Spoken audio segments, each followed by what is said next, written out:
Hello everyone, I'm Mike Anderson from Collision Advice, and this is my great friend Danny Gredinberg from the DEG. And we are so excited to be working with SCRS to bring you a brand new series of quick tips to help you to boost your business.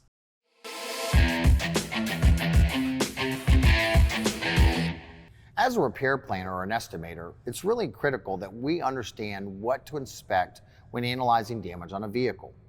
Now, it's always important that we perform a visual inspection of the vehicle both before and after the vehicle's been disassembled.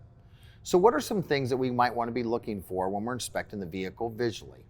We might want to look for things like cracked and peeling paint, broken or stressed spot welds, panel separations, cracked or loose seam sealer, panel deformations, which could be a buckle on the inside or outside of the vehicle. Remember, anytime you see these types of damage, it means the inertia forces have traveled throughout the vehicle and created these types of damages. Danny, what are some other things we might want to look for? I like to take a look at the gaps around the panels around the vehicle. Look at the gap, between the fender to door, door to quarter panel, things like that. Those can tell a story about what's going on in the collision.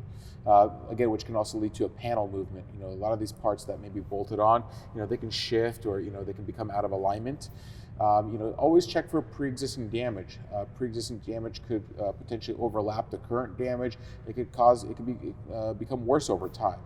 Again, going underneath some of the carpets, some of the hidden areas are like cracked or broken sound deadening pads. Like I said, these are all evidence of damage on a vehicle. These are indicators of damage on the vehicle, whether they're found before or after repairs.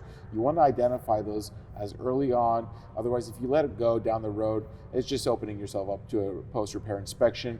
And again, missed damage on a post-repair inspection is no good for anyone. So get those indicators on your damage report, and then, like I said, let the customer know. If you found today's tip helpful, please hit that thumbs up button, subscribe to the channel, and share the video. Comment below for any future suggestions. These videos are made possible by SCRS. If you aren't currently a member, I want to personally encourage you to join. Visit scrs.com or use the link in the description below. Don't delay and join today.